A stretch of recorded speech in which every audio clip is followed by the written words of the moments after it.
Pues estamos listos. Iniciamos. Muy buenas tardes tengan todas y todos ustedes. El día de hoy, 23 de abril de 2021, damos continuidad a las actividades correspondientes al segundo seminario virtual internacional denominado Desarrollo, Sociedades y Territorio. Sean todas y todos bienvenidos a esta actividad que nos une como parte de una comunidad educativa siempre en movimiento.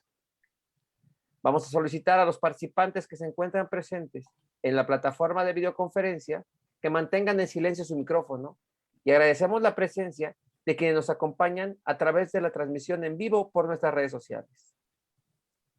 Hoy llevaremos a cabo la conferencia Reforma Laboral y su implicación en la justicia social, intervención de los órganos jurisdiccionales de la justicia social, a cargo del doctor Ernesto Amador Ortega. Nos honra con su presencia la doctora Concepción Gómez Juárez, secretaria académica de nuestra institución, el Colegio del Estado de Hidalgo. Buenas tardes a todos. Agradecemos también la presencia de profesoras y profesores investigadores, del personal de apoyo académico y administrativo, de nuestros egresados y de los estudiantes de los programas Maestría en Planeación y Desarrollo Regional, Maestría en Desarrollo Urbano Sustentable y Maestría en Gestión y Alta Gerencia Pública. Agradecemos también al público en general que nos acompaña. Antes de ceder la palabra a nuestro ponente, el doctor Ernesto Amador Ortega, me voy a permitir leer un breve abstracto curricular respecto a él. El doctor Ernesto Amador Ortega es licenciado en Derecho por la Benemérita Universidad Autónoma de Puebla. Su maestría y doctorado es en Administración Pública por el Instituto de Administración Pública del Estado de Puebla. Ha sido docente en licenciatura y maestría en diferentes universidades, entre las que destacan el Tecnológico de Monterrey, Campus Puebla, la Universidad de Tlaxcala, la Universidad de la Sierra y el IAP. En su experiencia profesional, ha fungido como director de evaluación jurídica de la Consejería Jurídica del Gobierno del Estado de Puebla, asesor jurídico de la Notaría número 48 en la Ciudad de Puebla, director de Evaluación y Servicios Públicos de la Secretaría de Desarrollo, Evaluación y Control de la Administración Pública, y en el ámbito municipal ha sido director de Adjudicaciones y Control Presupuestal. Actualmente da asesoría en materia de integración de expedientes y adjudicaciones de la UAP y es profesor del Colegio del Estado de Hidalgo. Adelante, doctor. Le dejamos todo el micrófono. Muchas gracias, doctor Edgar Castillo, por sus palabras y por la bienvenida que hace hacia esta persona. Muy buenas tardes a todos, doctora María Concepción Gómez. Buenas tardes, doctora Alma. Muy buenas tardes. Agradezco al Colegio del Estado de Hidalgo esta oportunidad que me hace a través de la invitación para participar en este foro tan importante, sobre todo para hablar sobre un tema trascendente en el país, que es la reforma laboral y su impacto en la justicia social. ¿Y cuál va a ser la intervención de los órganos jurisdiccionales en la justicia social? Hay que recordar que en 2017 fue publicado en el Diario Oficial de la Federación el decreto por el cual se han reformado los artículos 107 y 123 de nuestra Constitución Política de los Estados Unidos Mexicanos.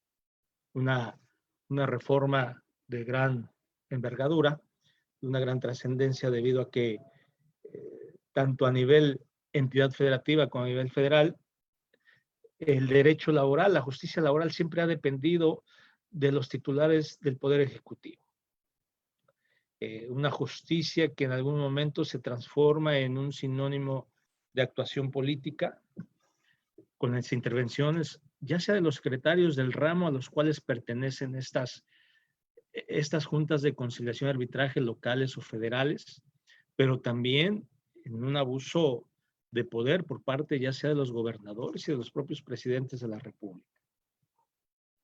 Por eso esta gran trascendencia para combatir la corrupción y una búsqueda de una verdadera justicia en materia laboral. Para mí, esta importancia estriba en dos momentos fundamentales. Primero, la creación de los centros de conciliación laborales que van a funcionar en cada entidad federativa, pero también a nivel federal en cada una de las juntas de conciliación y arbitraje. como organismos públicos descentralizados. La segunda es la desaparición de las juntas de conciliación y arbitraje para convertirse en verdaderos tribunales dependientes del Consejo de la Judicatura. Obviamente esos tribunales van a ser laborales y van a pertenecer al Poder Judicial. En el caso federal, al Poder Judicial Federal, en el caso de las entidades federativas, a los tribunales superiores de justicia de cada uno de los estados. Bajo este esquema o esta parte introductoria, podemos establecer que esta presión surge también debido a una presión del tratado del TEMEC. Si no se aprobaba esta reforma laboral, no se aprobaba el TEMEC. Hubo presión por parte de sindicatos, tanto de Canadá como de Estados Unidos, precisamente para poder establecer esta reforma laboral. Buscar nuevos mecanismos de justicia laboral, justicia del trabajo, para estar en igualdad de circunstancias en cuanto a tribunales laborales en estos tres países que coincidimos en este tratado comercial. Obviamente, el acuerdo del 30 de septiembre de 2018 sustituye al Tratado de Libre Comercio de hace 25 años. Firmas el 30 de noviembre de 2018 bajo la cumbre de los líderes del G20 y celebrada en Argentina. ¿Cuál ha sido la línea del tiempo de nuestra justicia laboral? A través de modificaciones, obviamente, a la Ley Federal del Trabajo en el año de 1907, de 1931, de 1970, 1980, la de 1994, que acompañó también la gran reforma a la Suprema Corte de Justicia, que hoy está en boga, sobre todo por el concepto de la ampliación del término del presidente de este mismo poder. La reforma de 1996, la reforma de 2012 y la reforma de 2017. En estas ocasiones se ha reformado el artículo 123 de nuestra Constitución, de 1907 a 1980. La Ley Federal del Trabajo, los contratos colectivos de trabajo y sobre todo en materia procesal laboral. En términos generales, el derecho a la asociación de trabajadores y sobre todo sindicatos que tomaron fuerza en los años 60 y 70. El Tratado de Libre Comercio de 1994 es en las nuevas remuneraciones justas y equitativas. Para el año 2012, la reforma laboral tiende a hacer una flexibilización de contratación respecto a derechos colectivos, libertad de asociación, autonomía en contratación colectiva y sobre todo el outsourcing. Y en 1917, la reforma laboral en las juntas de conciliación y arbitraje cambian a juzgados laborales federales y locales como lo establecimos en esta introducción. Y se crean los centros de conciliación o mediación de igual sentido, tanto federales como locales. Habíamos dicho que los federales van a pertenecer al Consejo de la Judicatura y en materia de las entidades federativas de justicia laboral van a pertenecer a los tribunales superiores de justicia de cada una de ellas. La reforma a la Ley Federal del Trabajo de 2019, porque hubo una presión de Estados Unidos y Canadá. Precisamente en México por el doping social, una competencia laboral desleal. Hubo incumplimientos a los estándares laborales, pero también necesitábamos avanzar en un mejoramiento en la impartición de la justicia laboral. ¿Qué características tuvo esta reforma laboral? Consecuencias de un compromiso internacional firmado por México en el TEMEC. Especificaciones que Estados Unidos y Canadá le pusieron a México, solo a México, no a Canadá o no autorreguló a Estados Unidos, solamente a México estas especificaciones. Pero también dentro del TEMEC, en el capítulo laboral, anexo 23A, se estipuló lo que tiene que hacer México, sobre todo en el anexo de este país. ¿Qué cambia para 2019? ¿Cuáles son las principales modificaciones? En el sector automotor, aranceles para vehículos, apertura de lácteos, solución de controversias, propiedad intelectual, comercio electrónico, pactos con China, 6 años de vigencia y sobre todo lo que estamos estableciendo de esta nueva justicia laboral en derechos del trabajo. ¿Cuáles son los principales cambios? Libertad de asociación, voto directo, libre y secreto, autoridades sobre organismos nuevos. Estos organismos nuevos lo que estamos estableciendo, los tribunales del trabajo. y el esquema del outsourcing que hoy ha estado en boga sobre las reformas en el Congreso de la Unión. ¿Quiénes regularán estas reformas? Obviamente, lo decíamos al inicio de esta plática, la autoridad conciliadora, la autoridad registral y el Tribunal Judicial.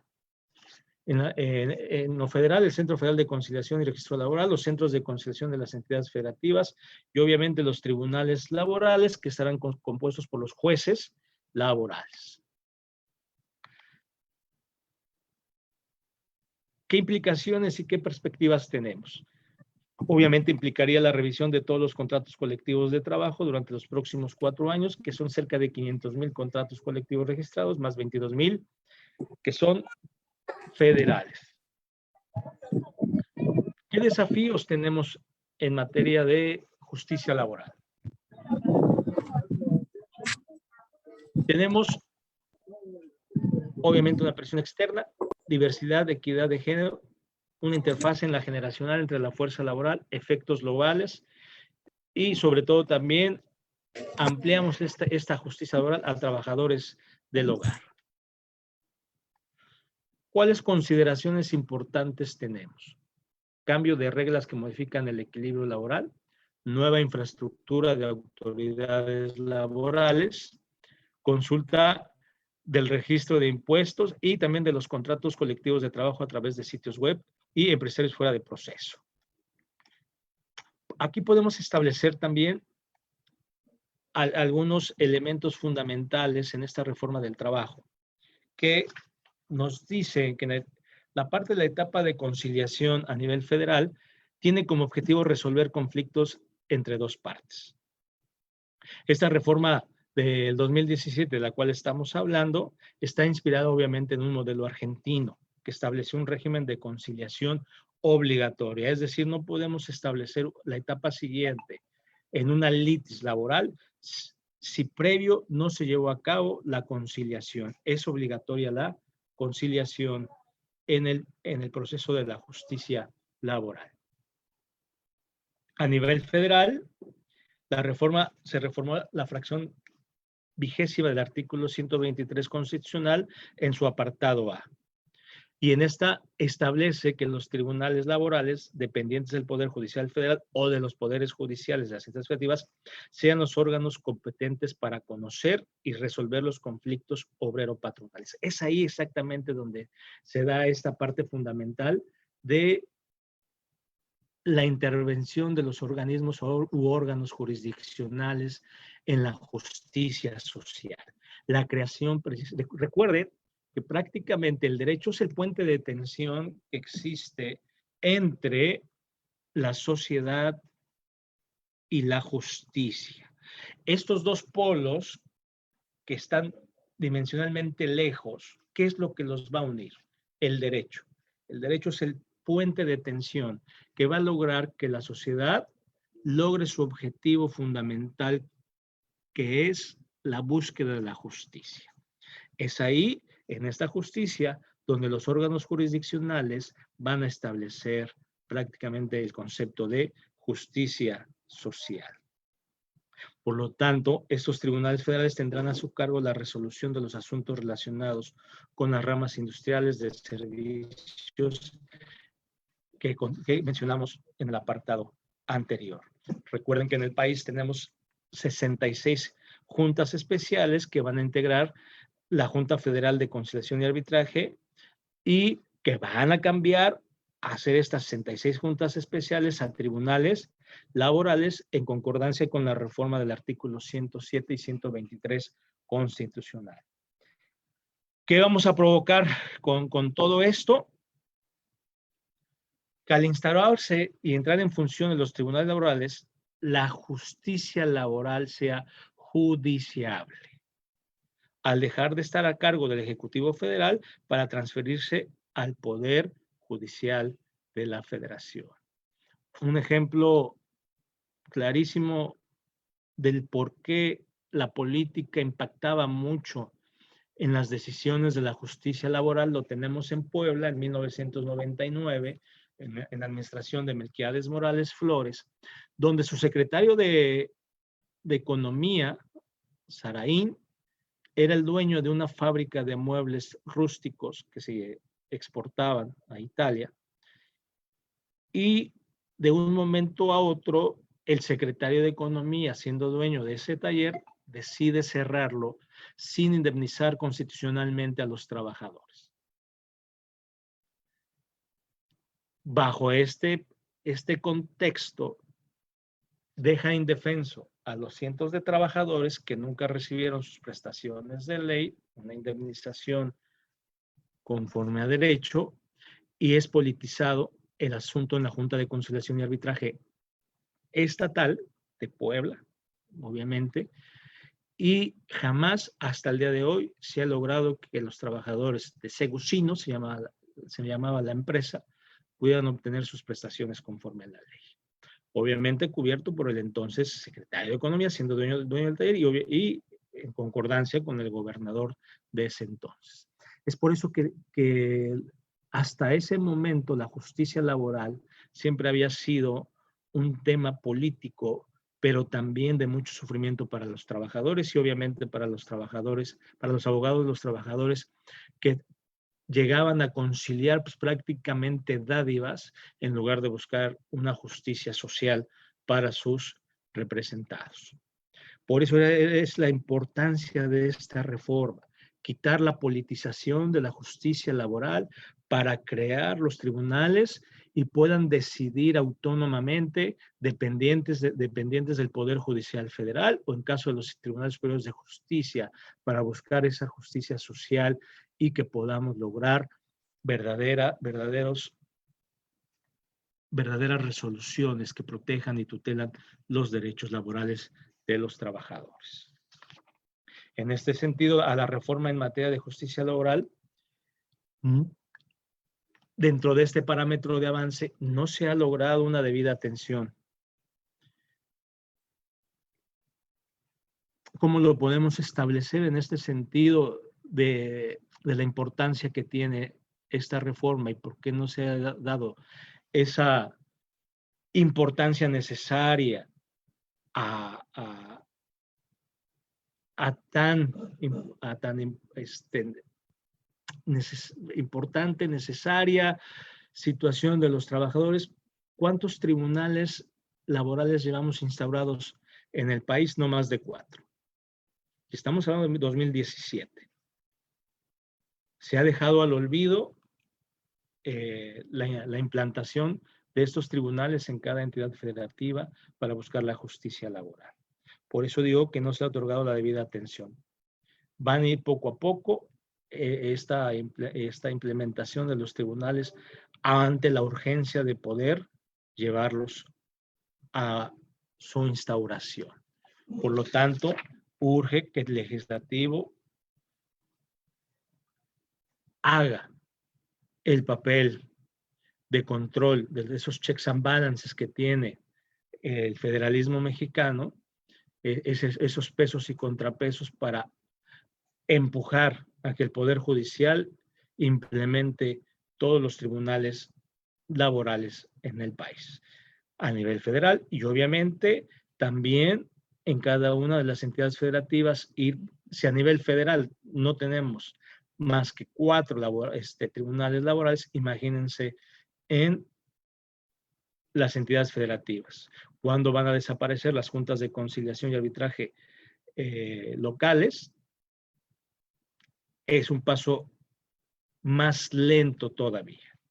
Por lo tanto, podemos determinar que la justicia federal en las entidades federativas ha sido muy lenta y esto provocará que al entrar en función de los tribunales laborales de las entidades federativas, la justicia laboral a nivel local sea muy lenta. Además del rezago que tiene cada una de las juntas locales y obviamente el rezago que tiene de trabajo las juntas federales. Podemos decir, bajo esta perspectiva, la importancia que tienen los órganos jurisdiccionales en la impartición de justicia para la búsqueda de una justicia social en el país. Por supuesto que vamos a concluir esta parte con estas omisiones legislativas que todavía tenemos en materia de justicia laboral. no es suficiente ni alcanza con las adecuaciones nada más a los textos normativos. Es decir, no solamente basta con reformar la Constitución o las leyes ordinarias, sino se necesita la materialización fáctica de la reforma en materia de justicia laboral. Se amerita, obviamente, recursos humanos, pero estos recursos humanos que sean especializados en ámbitos de negociación laboral y en derecho social, que son dos cosas diferentes. Recursos materiales para la instauración de los espacios físicos en los que se han de ubicar los centros de conciliación y los tribunales laborales. Recursos tecnológicos, recursos económicos para hacer realidad esta justicia laboral. Pero sobre todo se necesita una transformación normativa a la materia laboral que no constriña a transcribir el texto de la Ley Federal del Trabajo para reemplazar expresiones como juntas de conciliación y arbitraje, laudo, presidente y auxiliar por tribunales laborales, sentencia, magistrado y secretario, por citar algunos ejemplos. Es decir, no basta nada más con cambiar el texto en un sentido de palabras. Presidente de la Junta por juez laboral. Laudo por sentencia. No, necesitamos ya prácticamente hacer realidad esta implantación de los tribunales de justicia laboral. Por lo tanto, es necesario que el derecho laboral se regule de manera adecuada y eficaz conforme a su naturaleza social, principios ordenadores de las relaciones laborales y su contenido esencial. Pues no es un derecho de segunda clase, sino que forma parte de la vida misma de los humanos. Es un derecho humano y por lo tanto busca la dignidad de las personas. Con esto doy por concluido esta pequeña charla, esta presentación sobre la reforma laboral y su impacto en la justicia social, pero sobre todo la intervención de los órganos jurisdiccionales en la justicia social y su importancia para llevar a la realidad la búsqueda de una verdadera justicia del trabajo. Muchas gracias. A ver. Muchas gracias, doctor, por su ponencia que nos acaba de mostrar. Vamos a recordarles a todos que aquellos que están por redes sociales nos pueden hacer preguntas por ahí. Y si alguien por aquí puede, o tiene la intención de tomar la palabra, se la cedemos sin ningún problema. Le leo los comentarios que van saliendo. La doctora María Esther Lara le dice: tema muy interesante, felicidades. Entonces, les abrimos la posibilidad de que alguien quiera realizar una pregunta, alguna duda, algún comentario. Abrimos el micrófono.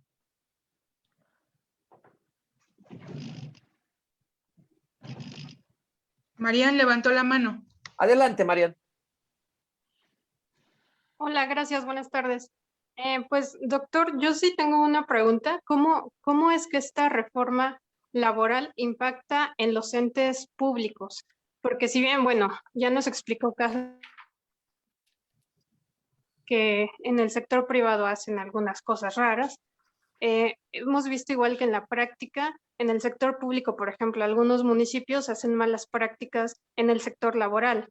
Entonces, ¿cómo impacta esta reforma en esas áreas? Gracias. Obviamente va a impactar no nada más en la vida privada, sino en la vida pública respecto al combate a la corrupción.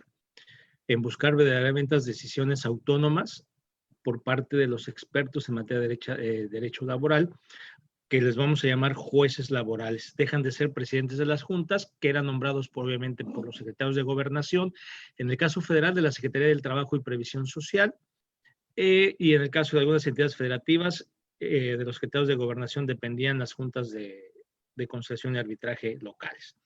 Entonces ya deja de intervenir lo político a lo jurídico, y son decisiones autónomas por parte de estos entes que van a pertenecer, decíamos, a entidades federativas, a los tribunales superiores de justicia y a nivel federal al Consejo de la Judicatura del Poder Judicial de la Federación. Por lo tanto, se previene la corrupción y se toman decisiones meramente jurídicas buscando la justicia social y no el impacto de la política por estos entes públicos. Ok. Muchas gracias, doctor. Al contrario, Marian, buenas tardes. Gracias, Marian. Gracias, doctor. Les sigo leyendo los comentarios que nos están dejando por aquí. Lourdes García, saludos, doctor Amador. Felicidades por su exposición. Héctor Escobedo, muchas Muchas felicidades, excelente información. Leonel Javier nos dice, buenas tardes, doctor. Felicidades desde su perspectiva, ¿es beneficiosa esta reforma para los trabajadores o para los patrones o para ambos? Esa es la pregunta. Buenas tardes, gracias por la pregunta. Es una justicia que va a buscar en ambos sentidos, tanto para los patrones como para los trabajadores. Pero ya no deja en un sentido desprotegido como se tiene hoy en las juntas locales o en las juntas federales al trabajador, a obligarlos a conciliar en términos del patrón. Es decir, hoy tenemos una justicia, o antes de esta reforma tenemos una justicia más hacia el patrón porque obligaba a conciliar con dádivas hacia los trabajadores y al propio abogado. Por lo tanto, va a beneficiar en un momento determinado en la conciliación, que es la etapa obligatoria de este nuevo proceso laboral, a favor del trabajador. Muy bien. ¿Otros comentarios? Cristina Velázquez nos comenta, felicidades, excelente exposición. Es necesario cambiar las leyes. Desafortunadamente, la ley no protege a los más desprotegidos. Mariano Gómez Bautista nos dice, muchas felicidades, doctor. Excelente ponencia. ¿Alguien más que guste participar? Liz Hay está dos levantando la mano. Están levantando la mano dos. Exactamente. Liz y luego Alberto. Adelante, Elizabeth Moribot, y después Alberto. Gracias, Alma. Gracias, buenas tardes. Doctor Ernesto Amador, un gusto nuevamente tenerlo aquí en una ponencia, de verdad es un privilegio escucharlo nuevamente. Y yo tengo dos preguntas con respecto a esta ponencia. Si bien es cierto que estoy escuchando que pues este nuevo andamiaje jurídico se pone en marcha, yo quisiera preguntar si esto lleva a un procedimiento garantista, pero más para el trabajador. Aunque ahorita actualmente la normatividad desde el punto de vista de los patrones, pues sí se considera que es muy paternalista hacia los obreros, entonces, o la base trabajadora.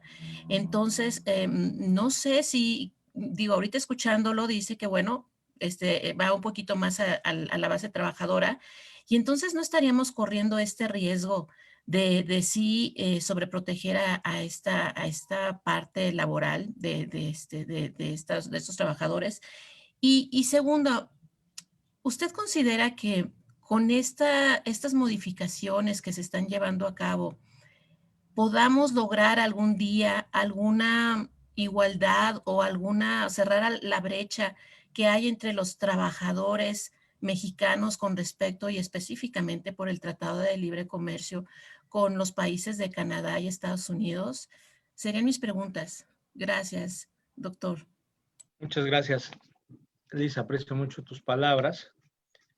Y en la primera parte, sí, lo que buscan estas reformas principalmente es la protección al trabajador, en búsqueda de una intervención de organismos jurisdiccionales para hacer justicia social. No una mera justicia. Recuerde que el derecho del trabajo es social. Por lo tanto, buscamos esa justicia social a través de estos órganos jurisdiccionales. No va a caer en el paternalismo.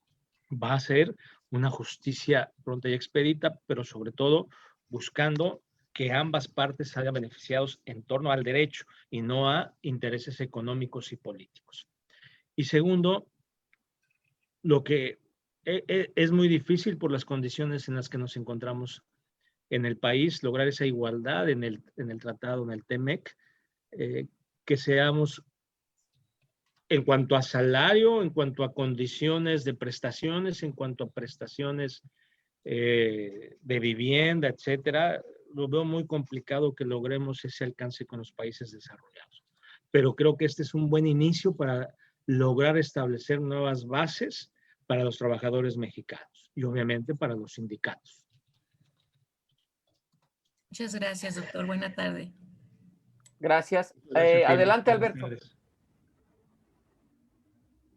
Hola, doctor, muy buenas tardes. Una pregunta muy rápida. Me queda volando mucho el concepto de justicia social, cuando puede parecer que que estas juntas ya desaparecidas están obligando al trabajador a negociar, a cabildear tal vez una salida, dejando tal vez un poco el derecho a un lado.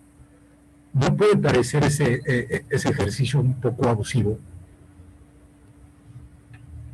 El de las juntas de Sí. conciliación, por supuesto. Recuerden que en estos momentos las juntas de conciliaciones locales o federales parecen entramados de corrupción, sobre todo porque protegen los intereses de los dueños de los medios de trabajo. Y obviamente los abogados que defienden a los patrones prácticamente tienen controladas a través de dinero a las juntas federales y a las juntas locales, ¿no? Entonces, por supuesto que se necesitaba este cambio, Beto, en el sentido de sí, aunque pareciera, entendería yo tu pregunta en un sentido de buscar la justicia social como un concepto político, no. Antes de que se estableciera de manera política la búsqueda de la justicia social en 1929, ya existía este concepto anteriormente, la búsqueda de siempre velar por los derechos del hombre en lo individual, pero también en lo social. Gracias, doctor. Muchas gracias, doctor. Le Gracias hago a ti, otros Beto. comentarios que nos dejan aquí en el chat. Axel Taylor nos dice, muy buena plática, doctor Amador. No obstante, ya nos han comentado un retraso en la instauración de los tribunales y dice, ¿usted qué tiempo estima para que cumpla el objetivo de la reforma? Yo estimaría que en este mismo año se establecieron por lo menos un 60% de la implantación de los tribunales laborales para llegar al 40% en el 22 a más tardar y estemos al 100% a nivel federal, pero que el legislativo ante estas omisiones de leyes empuje también a las entidades federativas al 100% a más tardar en el 22. El proceso de las entidades federativas va muy lento, creo que va a tardar más, por lo menos hasta el 25, 26. Pero el de las juntas federales tiene que estar ya en el 22, implantados los tribunales laborales. Nos siguen comentando, el doctor José Asunción, felicidades porque son temas difíciles de abordar, pero son necesarios para tener más información. Daniel Chávez, muchas felicidades, doctor Ernesto, excelente ponencia. América Gracias. Serrano, un gusto escucharlo, doctor. Con esta reforma se incrementan los conflictos sindicales. Gracias por la ponencia. Su pregunta es que si con esta reforma se incrementan los conflictos sindicales. ¿Los qué, perdón? Los conflictos sindicales. No, más bien busca la parte de la solución de problemas al interior de los sindicatos y obviamente las elecciones abiertas en ellos mismos, ¿no? Busca la transparencia, las elecciones libres precisamente en estos sindicatos. Y de manera, la intervención del derecho en la forma de solucionar conflictos entre los mismos agremiados de un sindicato o de sus representantes. Muy bien, ahí la respuesta. Leonel Javier nos dice, en relación a la apertura hacia los sindicatos, ¿qué opinión tiene al respecto si en la actualidad vemos el tipo de sindicatos que hay y solo se beneficia a los dirigentes?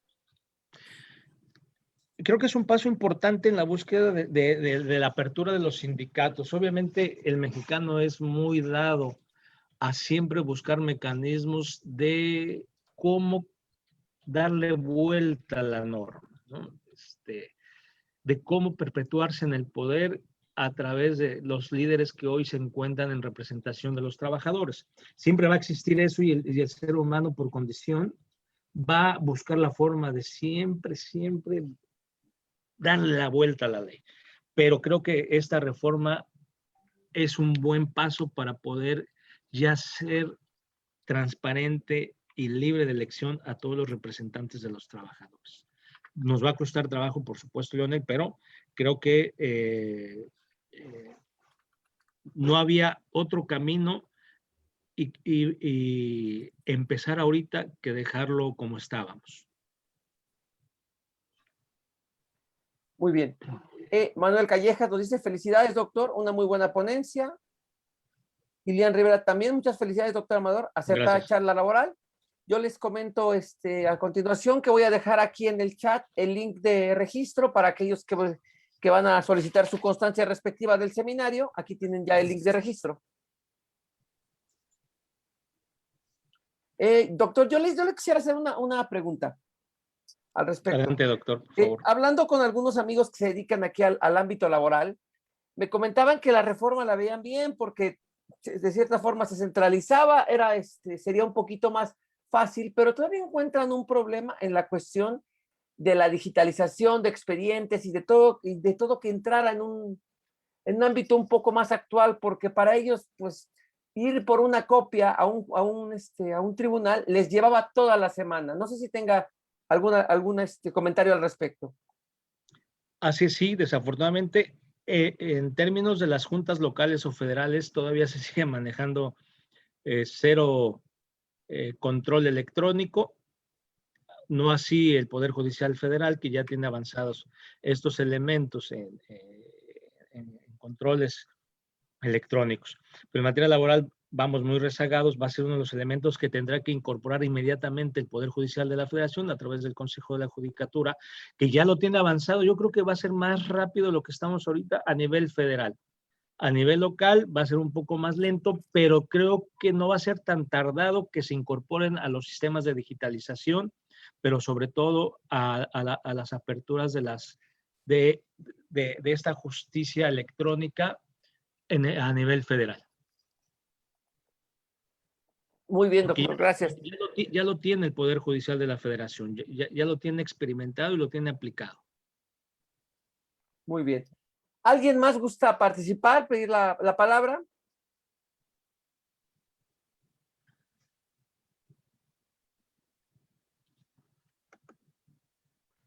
Me parece que otra vez Liz.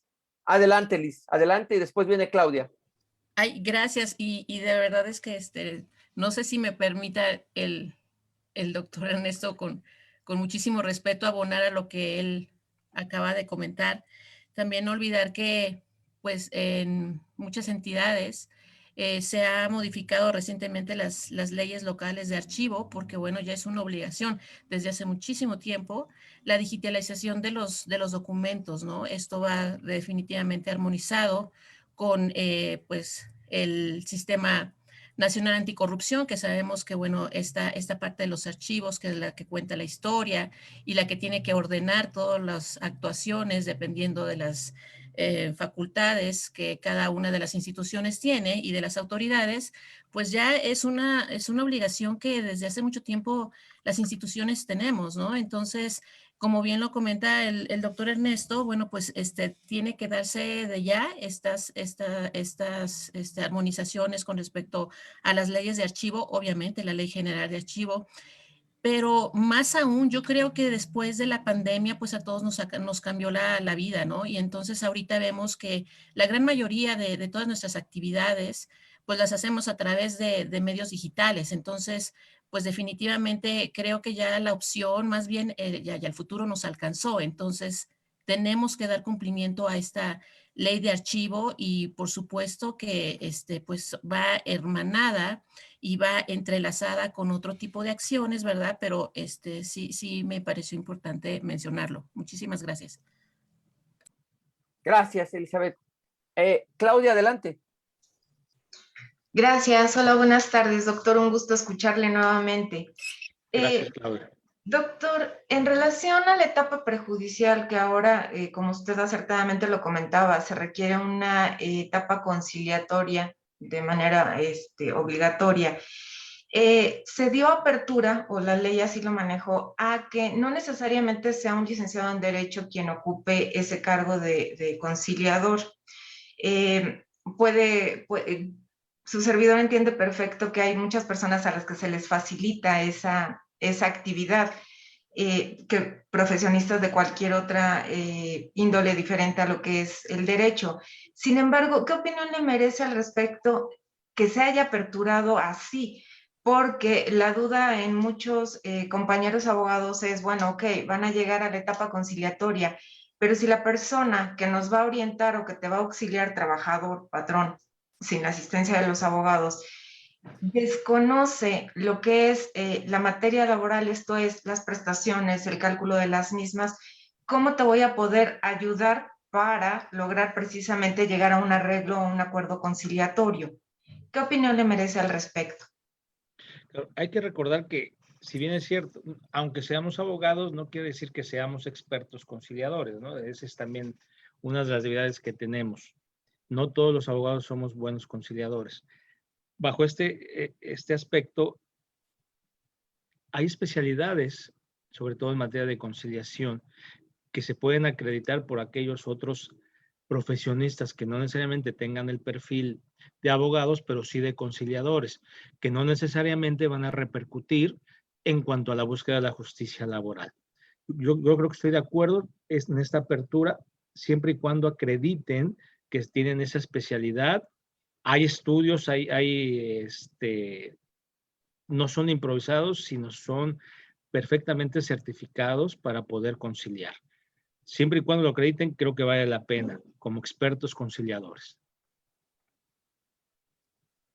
Ahora, en cuanto a este cálculo, finalmente ya está programas que puede uno meterle los datos y solitos calculan las prestaciones. Entonces, en cuanto a esa parte, creo que podemos ocupar otras herramientas para poder hacer el cálculo adecuado.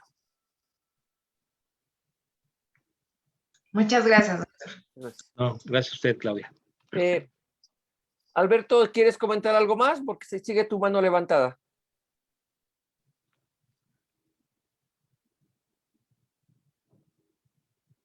Bueno, mientras se decide Alberto, sí o sí no, le comento, doctor Berenice Asensio, desde las redes sociales, le comenta que es una excelente ponencia y le manda muchos saludos. Muchas gracias, un saludo. Asimismo, también Alejandra Palomino, muchas gracias, doctor Ernesto, por la ponencia. Gracias, Alejandra, a ti. Ya no nos contestó Alberto, pero bueno, ¿alguien más tiene alguna pregunta, algún comentario? Le cedemos el micrófono.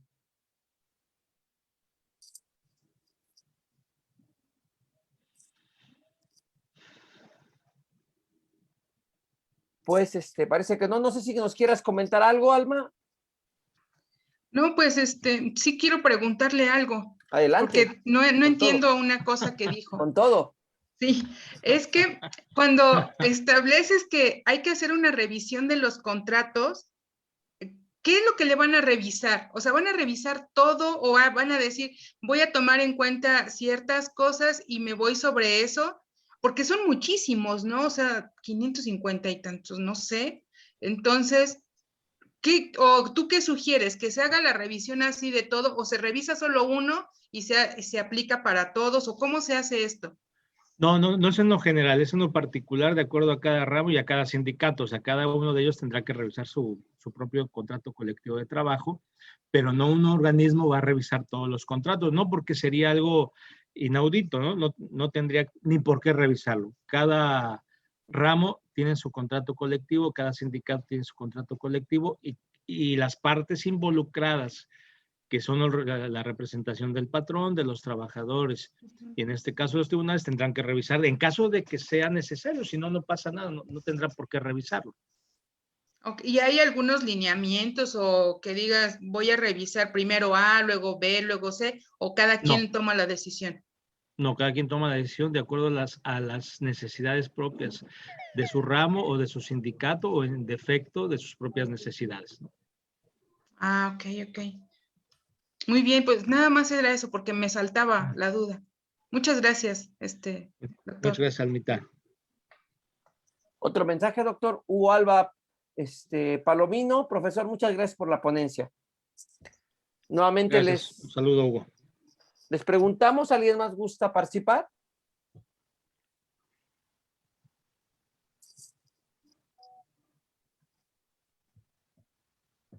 Parece que tu micrófono está apagado, Almita, pero, no, ¿verdad? No, ya está Es lo único, lo único, no sé si ya alguien más quiera o todos bien. Pues agradecerle al doctor nada más por la participación. O sea, nos llevó de la mano. Ah, Conchita levantó la mano. Sí, ya. Conchita Adelante, tiene doctora. como una hora levantando la mano. Adelante, doctora. Bueno, con respecto al TEMEC, ¿sí? Las condiciones pues, aceptables de trabajo con respecto al salario mínimo. Nadie puede ganar más que el presidente, ¿sí? Entonces, cuando alguna empresa pues, transnacional quiera contratar a alguien con un sueldo mayor que el del presidente, un CEO, no sé, algo al respecto, ¿qué pasa en este contexto, doctor? Conchita, ahí la parte aplica nada más para lo público la decisión del presidente. En cuanto a la vida privada, no aplicaría las decisiones de la ley respecto a los salarios que se establecieron en esa reforma. Es hacia el sector público, a los servidores públicos, que nadie puede ganar más que el presidente. En cuanto a la vida privada, no aplica. Esta No, pregunta... hay perdón. CEOs que ganan mucho más que el presidente. Sí, al respecto, viene la pregunta, bueno, hay un proyecto en el estado de Hidalgo, es el sincrotrón mexicano, ¿sí? Que para ello se necesita gente muy especializada.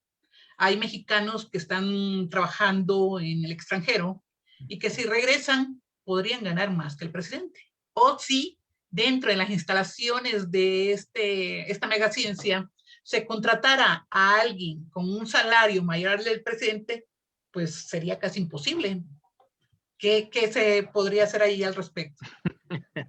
Contratarlos por proyecto, Conchita, porque no va a quedar de otra. Ahí sería el proyecto, contratarlo por el proyecto y no como parte de la nómina pública.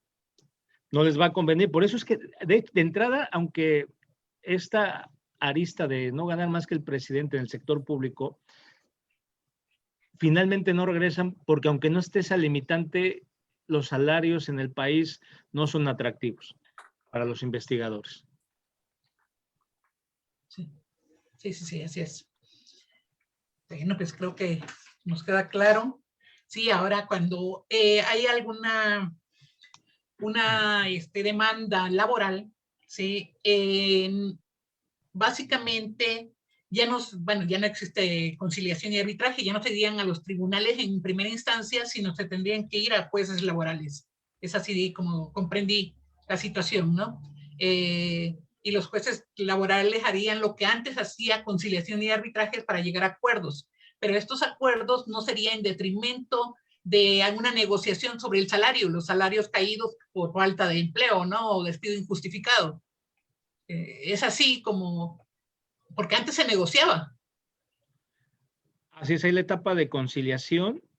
Ahora, antes de la reforma del 2017, estaba la etapa de conciliación previa a la presentación de la demanda, excepciones y contestación y pruebas.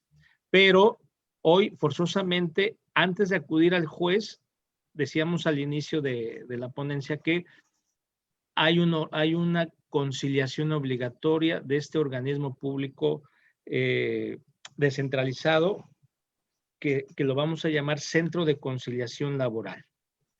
Forzosamente tiene que pasar por ahí. Si no se da esta etapa de conciliación, no podrá llegar al juez laboral. Entonces, en este organismo, ahí es donde se va a llegar a una conciliación respecto a las prestaciones de las cuales reclama el trabajador. No a la baja, sino simplemente en la conciliación de una prestación, una pretensión que tenga el trabajador y a lo mejor el propio patrón puede decir, o el representante del patrón, es que eso ya te lo di, mira, vamos a platicar, yo te di tu aguinaldo, aquí tengo el recibo, descuéntame eso, sobre prestaciones que pudieran establecerse en circunstancias no tan claras para el patrón o que él sienta que ya fueron devengadas, ¿no? Sí. O en lugar de darte 3 meses, te doy mes y medio, en fin, o sea, van a conciliar respecto a sus pretensiones del trabajador. Y cuando es despido injustificado, En este caso ya el salario no se toca, o sea, por salarios caídos. Es que en la etapa de conciliación no van a entrar al fondo de la litis. Simplemente en cuanto a la cuantificación de las pretensiones para llegar a un acuerdo. En caso de que no, pues ya tendrán que demostrar el despido injustificado, pero ya ante el juez laboral. Ok. Gracias, doctor. ¿Alguien más gusta participar?